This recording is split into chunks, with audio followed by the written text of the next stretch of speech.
and welcome to episode 69 of Real Life Ghost Stories. Insert sexual jokes now. How you do? We would like to thank our newest Patreon subscribers to kick off this week's episode, and we would like to thank John Taylor, S.J. Mallinson, Orla McKay, Hayley Doland, Jamie, Ashes McDowell, Charlie Tipple, Bridget Curtin, Frankie Garamendi, Maris Sandoval, Michelle Book, Carl Schilling, Michael Bry, Poppy Walmsley, Amber, Cats and Coffee 91, brackets Kath, Deirdre Pitts, Heather G, CM, Punk, hopefully, and Abby Waller. I feel like, you know, in what's that film, Anchorman, where it's like, if you put anything on that monitor, he will read it. Yep. I should start testing you and just write anything down and see if you'll read it out loud. Thank you for being our newest Patreon subscribers. We appreciate you so much. So thank you. Thank you. Our film review this week. Our film review is Shutter Island. Shutter Island was released in 2010. It has 8.1 out of 10 on IMDb and 68% on Rotten Tomatoes. Scandalous. Would you like a synopsis? Yes, please. Teddy Daniels and Chuck All, two US Marshals, are sent to an asylum on a remote island in order to investigate the disappearance of a patient, where Teddy uncovers a shocking truth about the place. What were your thoughts on this film? This film is bloomin' marvellous. Oh, it's just stunning. I think this might That's all I'm saying. This might be the shortest film review we ever do, because I don't want to give anything away, and it's really hard to talk about this film without giving stuff away. Leonardo DiCaprio plays Teddy Daniels, and he is out of this world. He is really good, but he's a good actor. He's a brilliant actor anyway. But this film is, it's not really it's more of a psychological thriller, I think, but it is there's scary elements to it. Yeah, there's loads of jump scares. I jumped loads when we were watching it, and I've seen it before. And Shutter Island is like the quintessential asylum that you would think of. If somebody said the word asylum to you, that is what you would think of. Yeah. Big, sprawling, full of dangerous people. And it's not just, it's a prison for the criminally insane.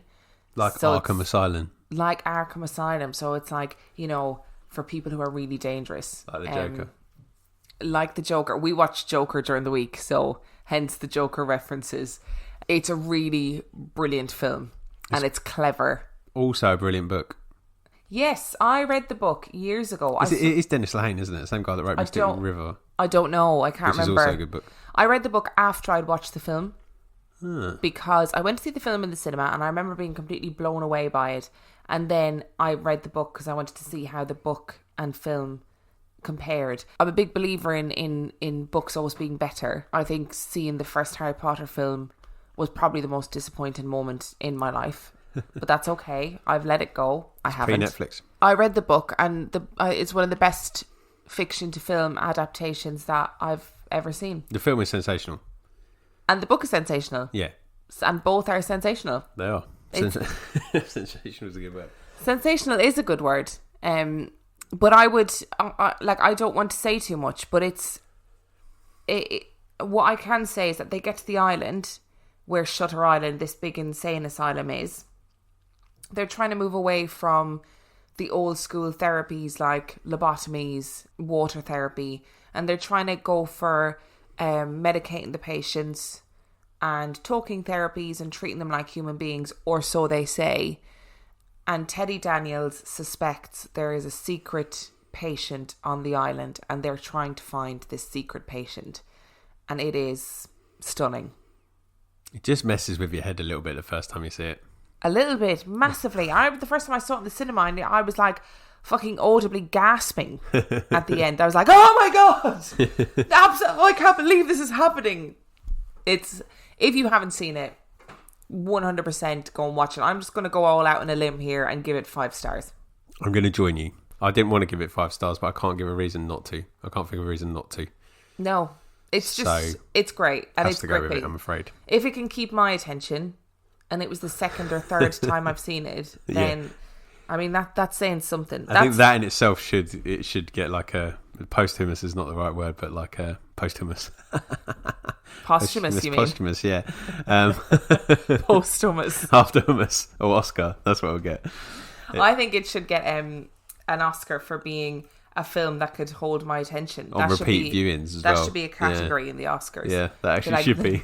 And the nominees for a film that could hold Emma's attention the whole way through are... it would be really good for your consideration lot, because like if we were watching them, it'd be like we wouldn't have to sit through all the films, because as soon as I lost you, I could turn it off and put a new one on. That is such a good point. To be like, next, this one doesn't get it. Even though I'd want to watch them all. So you would be frustrating. You could do it in your own time, not on my time. Not on my watch. Yeah, so that is five stars from both of us for Shutter Island. Just, I know we said very little about it, and as a review, this is probably the worst review we've ever done. But just go and watch it. It's a stunning, stunning film, and it's visually, it's very atmospheric. Yeah, and the soundscape is very atmospheric as well. Would recommend. When it goes towards sea, particularly, there's lots of jump scares there. Yes. So our story this week. What do you know about Pennhurst State School? Very little, other than what I've seen on the odd ghost investigation program. That's it, really. So our story this week is going to be all about Pennhurst State School. My research this week comes from weirdnj.com and a book called Ghosts of the Mayflower, a Pennhurst haunting by Tamara Lawrence. Okay, cool. So I'll leave the link in the description if you want to go and read it. I'm going to preface this by saying that I have no interest in talking about the atrocities that were committed in Pennhurst State School. I don't think it's necessary. I think if you want to know about what happened there, I would recommend watching the documentary Suffer the Little Children. I'll talk about it in the story anyway. But I think it's also really important that while Pennhurst, like it was described by people as being hell on earth, pretty much all mental institutions at the time were awful. And if you've got thousands of people in the same place who are vulnerable, bad people are going to take advantage of that. That's just something that has to be recognised. So I'm not going to go into great detail about the horrible things that were done to these people, but I am going to tell you some ghost stories. Okay. Are you ready? Always not.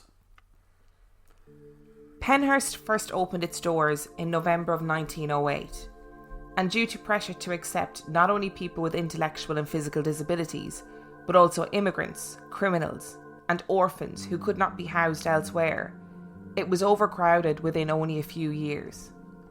In 1913, the Commission for the Care of the Feeble-Minded was appointed, and boldly stated that those with disabilities were unfit for citizenship and furthermore posed a menace to the peace. Patients at Pennhurst were grouped into several general categories.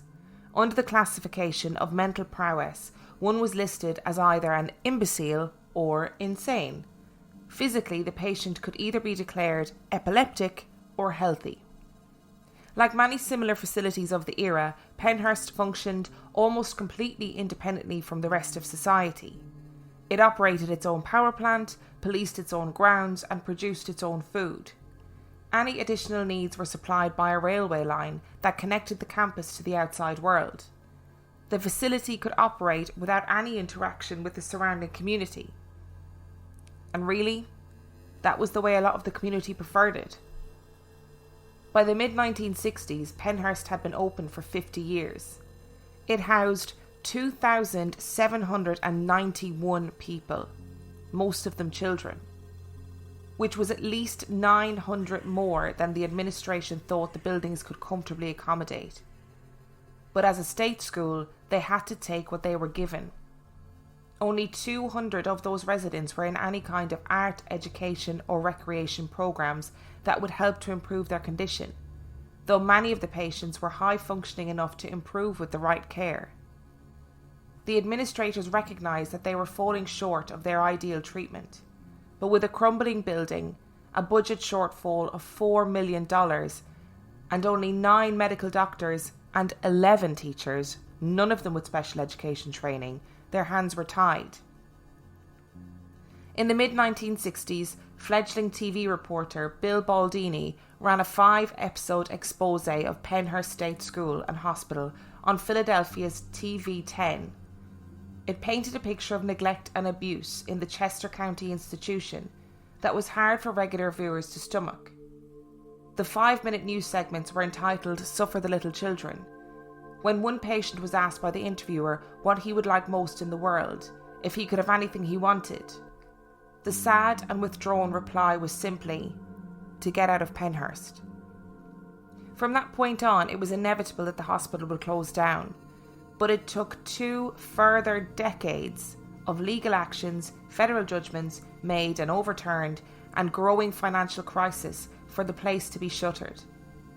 By the 1980s, overcrowding, lack of funds, inadequate staffing, and decades of abuse and neglect accusations caught up with the operation, and in 1987, Pennhurst closed its doors.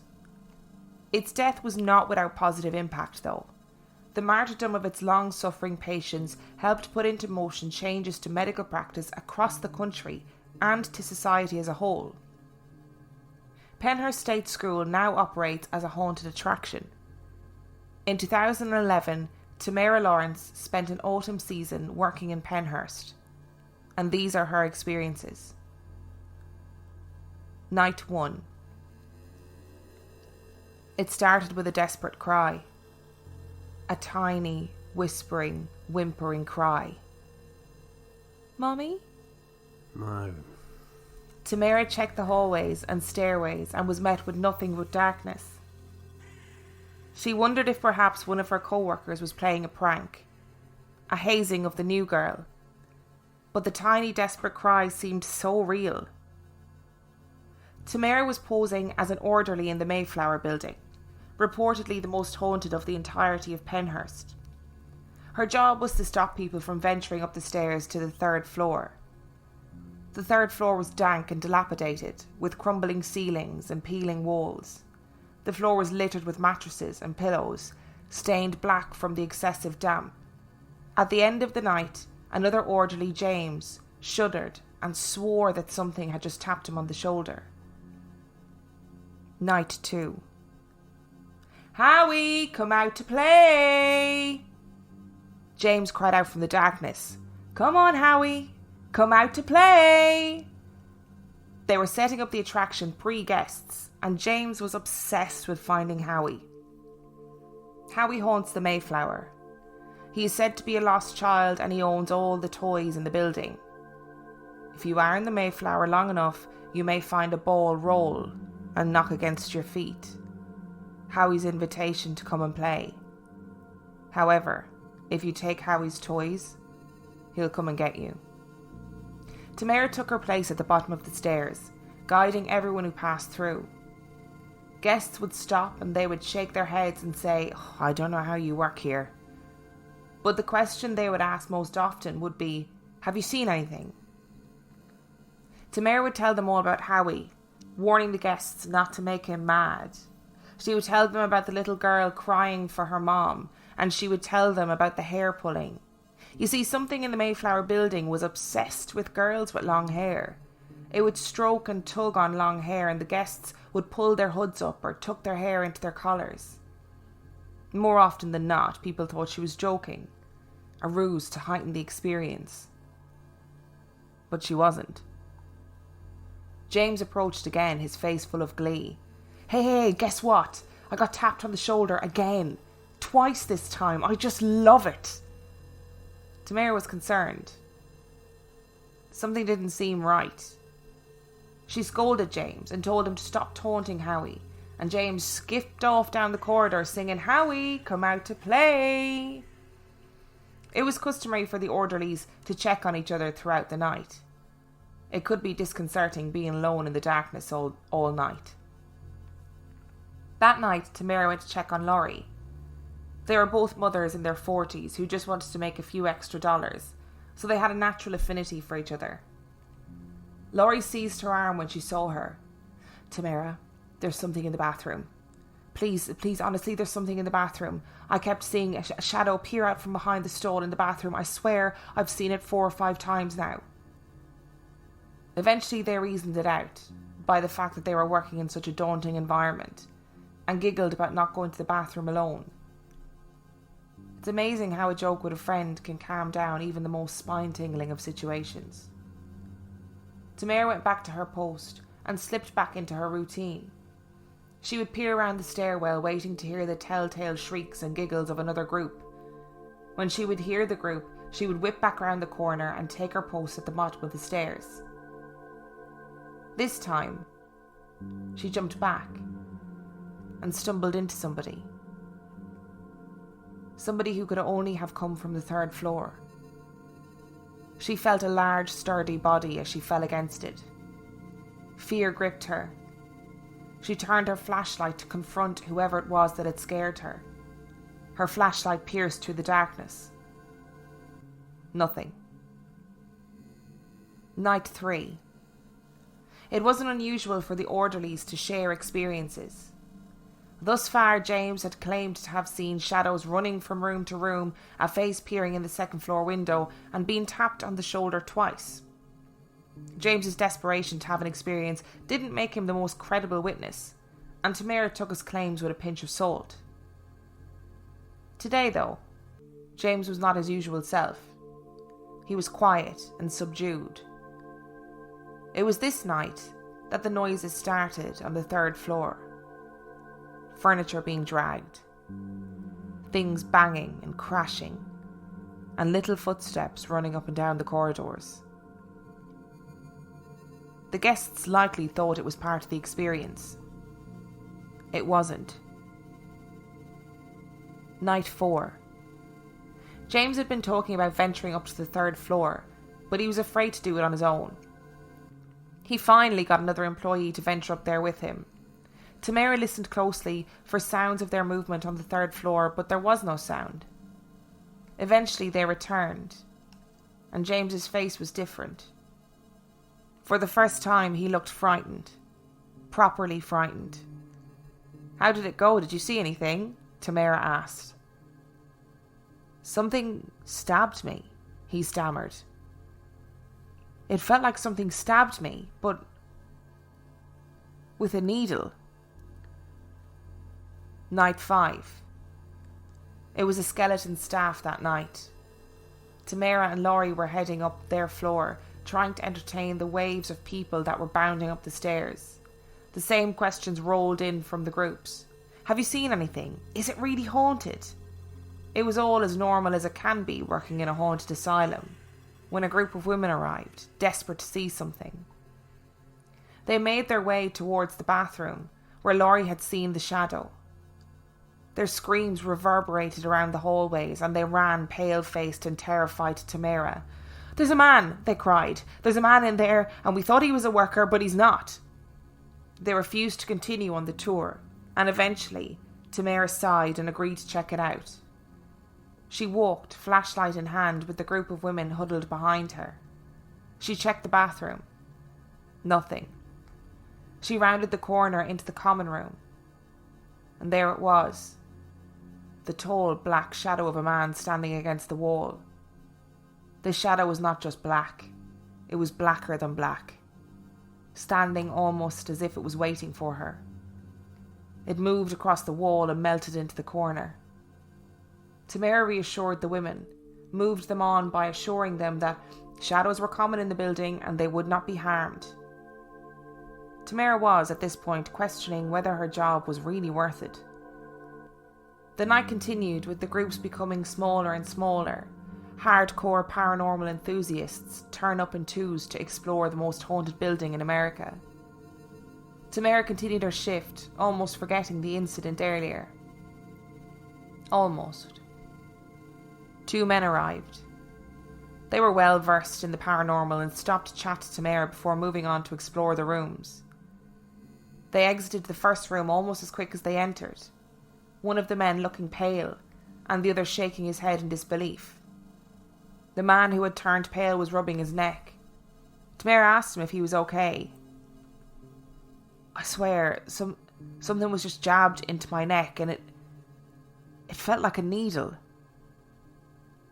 Night 6. Friday night was crazy.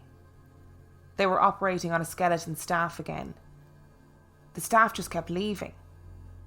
Tamara was alone on the 2nd floor and feeling pretty unnerved. Luckily it was busy. She watched a woman excitedly show people in her group a photo on her phone. People capturing entities on their phone was a regular thing. Misty figures, shadows and lurking faces. But this This was different. Tamara peered at the woman's phone and felt her blood turn cold. The picture was of a man. His face was gaunt and ghoulish, but it was his eyes that made Tamara's stomach turn. There were none. His eyes were dark hollows. Soon the group moved on, and Tamara was alone on the second floor once more. Night 7. The crowd were mostly families tonight. Kids huddled together, clinging to the arms of their parents. Tamara was pacing, trying to take the pressure off her feet. She tripped over someone who had sat themselves on the floor. Tamara apologised effusively and turned her flashlight to help the guest up. There was no one there. Over the course of the season, there were numerous photos of entities and reports of hair pulling and unwanted injections. Pennhurst State School continues to operate as a haunted attraction to this day. I want to see that photo. Have you got it? If you Google Pennhurst State School photos, there are loads of them. Because it's a haunted attraction, people go all of the time. So what are your thoughts? Is there a crazy doctor ghost? Is that why they're all getting jabbed in the neck with needles? Apparently it's a really angry nurse ghost. Oh, okay. And she has apparently been seen throughout the building. So there's the most famous ones are the ghost of a little girl. Yep, fuck off with that one. There's the nurse ghost. There's a little boy, Howie. Nope, don't want that either. And then there's Fisher, who is a big black shadow that man. was the one that she saw in the lounge. Yes. Yeah. Big shadow man. He's alright though, isn't he? Apparently so. Yeah. He's just big and scary. So what are your thoughts? Well, it's obviously haunted, isn't it? I really think, and I think if there was ever going to be any buildings in the world that were haunted, Asylums it would be those big old... Now, I don't even know if hospitals are. There's something about the big old asylums where so many bad things happen to people and people were treated in such an undignified way that there has... If ever anywhere was going to be haunted, it would be there. Yeah. For once, I would actually... I would say that it is likely that something happens in Pennhurst, whatever it is. I don't like the sound of the third floor. I don't know why people were trying to go up there. Oh yeah, no. But then It's that's the thing, isn't it? You'd be like, well, that'd be me. I'd be like, yeah, I'll go up there. Don't even worry about it. I'd get up there, shit myself. No, I wouldn't go up there because it's all damp. I hate the smell of damp. That's true, you do. I'd be like, no, I'm all right. And they'd be like, if you go up there, you're guaranteed to get a picture of a ghost. I'd be like, no, it smells of damp. Can you just bring the ghost downstairs, please? Thanks. Imagine if that was you were going to get definitive proof paranormal. That was you were going to find out. And the thing that stands in your way is the smell of damp. But you know me, and it would be. It sounds like a funny story to people that don't know me, but that actually would be something that stopped me from going upstairs. It would be something. And I can see it. I can see it happening where they'll go, the only person this ghost will appear to is Dan. And it is the only way I can get definitive proof. And I'll be like, I'll just go. No, you can't go. Dan has to go. He won't fucking go. It smells like damp. I don't like the smell of damp. Black mold is horrible. I mean, it is. It's not very healthy either. What are your thoughts? Because I have really strong thoughts about this, but what are your thoughts on Pennhurst State School being a haunted attraction? I don't know. I can't, to me, I don't really understand what that is. It's just like, they've just basically, you go on a ghost tour, but there's staff there. They do I think from what I looked at their website. Or is it like a horror maze? It's like a horror maze. I think some bits of it, they do like a ghost tour, which I can kind of get on board with, but I actually think they have, and judging by reading this woman's book, it sounds like they have like people dressed up as patients, people dressed up as... Yeah, I'm not feeling that too much. I'd make, if you're going to have people there doing security, tomorrow, dressing them up as orderlies isn't a bad thing, I don't think. No, I don't think that's... Because it's just like disrespectful. No, it's just like a uniform, isn't it? But I think having live actors there is a bit wrong, really. But maybe that just stirs crap up. But I think it's... Because apparently they are trying to turn Pennhurst into a museum. Okay. And that's why they're doing the haunted attraction, to get the money to be able to do that. Well, definitely I don't know how true that is. But... there's some nights apparently where thousands of people, especially over Halloween, go to Pennhurst. And if they wanted to turn it into a haunted museum, not a haunted museum, or a historical museum, I mean, where they explore the treatment of mental health and... Like Alcatraz, but for... Like Alcatraz, but for, a mental health facility, then I'm all for it. I don't know how I feel about it being a haunted attraction, where they have people dressed up as scary patients, and, like, these were real people. Yeah. And people kind of forget that because they think, oh, it must be... I'm also not entirely convinced by mass ghost tours either. No, like and ghost tours with loads of people. In this woman's book, she was saying that regularly they'd have people being like, I want my money back, I didn't see any ghosts. Yeah. And they'd be like, it doesn't really work like that. Yeah. Or they'd have people show up really drunk. I did one in Portland, which I've spoken about before, where they went down when we went down the Shanghai tunnels. And there was like 30 people on the tour. And it just really took away from it. Like, I felt like it would have worked really well with like 5 to 10 people. But like having 30 people down these dark tunnels just made them not dark and not scary. Yeah. Because there's just loads of people babbling. Like, they had hen parties and stuff on it. And it's just like, nothing's going to happen down here. And if it does, it's going to be a coincidence. Yeah. Well, if you're going to shove 30 people into a relatively small space, noises and stuff are going to happen inevitably. This Pennhurst is somewhere I would love to go. On your own.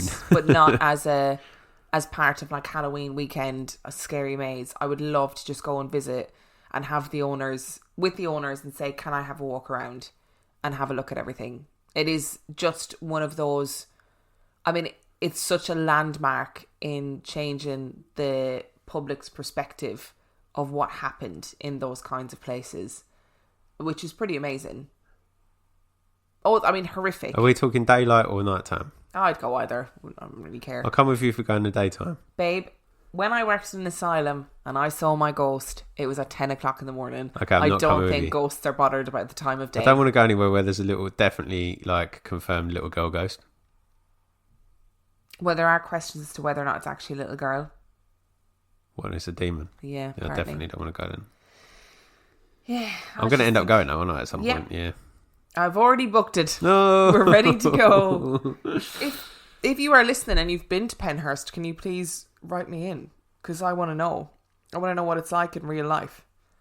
I rewatched the Ghost Adventures episode, by the way, as preparation, as research for this. I can't even remember what happens when they go there, but that was the one I was thinking of. No. Not much, I have to say. I think they saw that big ghost, didn't they? I think they did. I think they got a picture of him. Yeah, I think that's where they... Potentially. I can't really remember what happened. He's in like a door, like a far down the corridor in the doorway, isn't he? I think it's that one.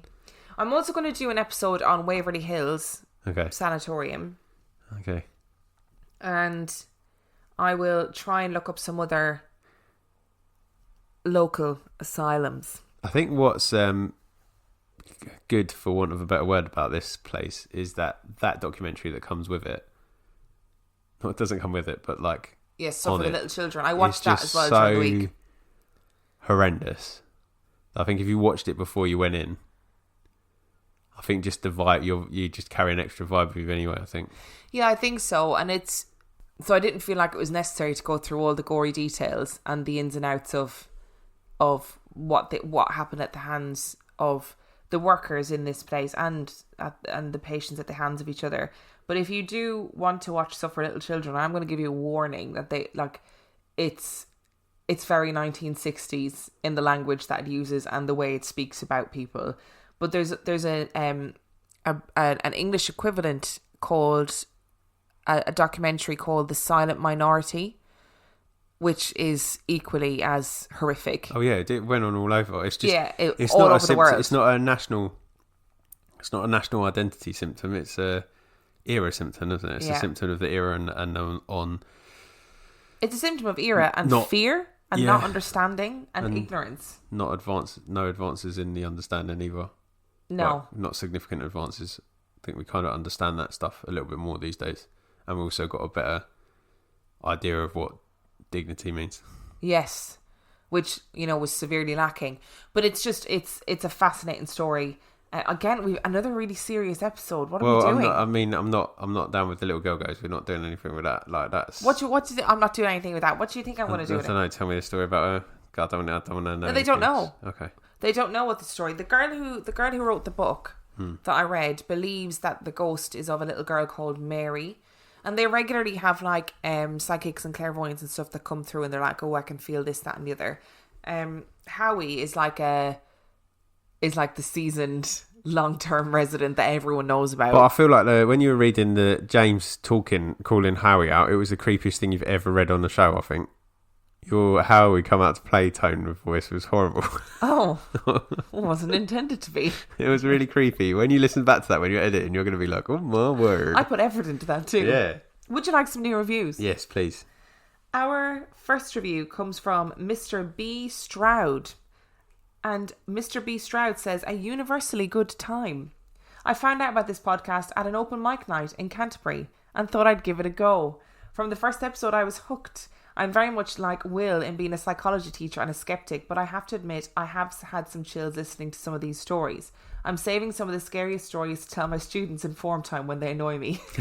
Keep up the good work, Ben. Thank you, Ben. Thanks, we Ben. love you, Ben. Ben has one of the most beautiful singing voices I've ever heard. Yes, I will testify to that too. I meant to say second that, but I'm going to testify, so yes. Testify. We were at an open mic night, and Will, who was on the Underground episode, was doing magic And at the 50p open Movie Club. And 50p Movie Club was doing magic at the open mic night, and he was very, very good.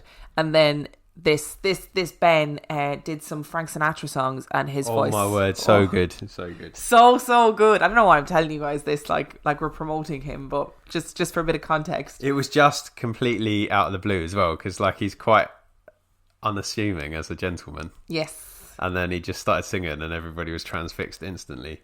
It's very good. It's very good. And the next one comes from Herania, and it says, best scary story podcast. Amazing podcast. The hosts are funny, relatable, and have a perfect dynamic between them. If you're looking to be spooked, but not too spooked, their balance of skepticism and belief in the paranormal is refreshing. I love it. And finally, American Chris says, love it. This podcast is great. I love the topics. Dan and Emma are great to listen to. In the beginning, I was not liking the reviews, but I've come round to them. Keep up the good work. I look forward to each episode. Oh, do you know what? I got a message, or maybe it was a review, I don't remember, where somebody was like most people, I skip the film reviews. And I was like, oh. Yeah. Maybe people hate the film reviews, but I'm okay with it. We're still going to do it. Yeah. It's fine. Yeah. I think there's equal amount of people that enjoy it as well. At least it's only at the beginning. You know it's going to end. Yeah. Well, sometimes they don't, do they?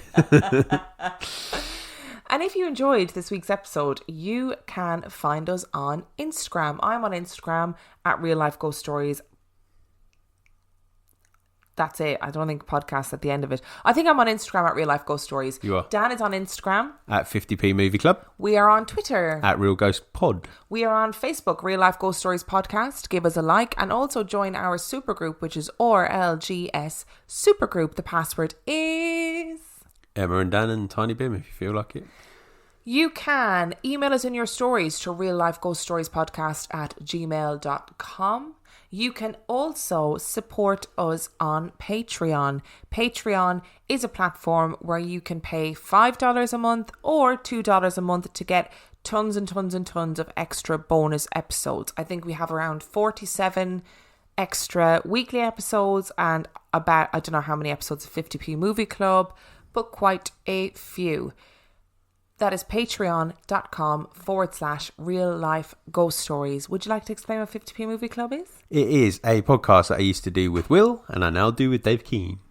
And we watch movies from the 50p section in CX and then we review them. And they're normally quite bad. Sometimes they're good bad. That's the show. And on that note, we shall see you next week. Bye.